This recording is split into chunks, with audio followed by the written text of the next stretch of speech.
Глава Якутии проверил спортивные объекты и ход благоустройства столицы республики к играм Детей Азии.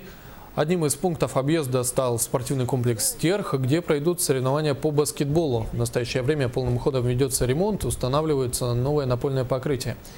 Егор Борисов также поручил рассмотреть возможность строительства кольцевой развязки на перекрестке улиц Калиуца и Дзержинского. Это позволило бы снять извечную проблему с автомобильными пробками на данном участке. В ходе проверки главе сообщили, что преобразится Комсомольская площадь. Ее разделят на несколько зон. Организаторы предусмотрели создание спортивных игровых площадок из легких конструкций, а также установку большого экрана для прямой трансляции основных мероприятий игр. Самые главные моменты – акцент на то, чтобы все то, что делается, оно не делалось только к одному мероприятию, а чтобы это оставалось и дальше развивалось в рамках развития вообще города Якутска и республики в целом, чтобы это было для населения удобно.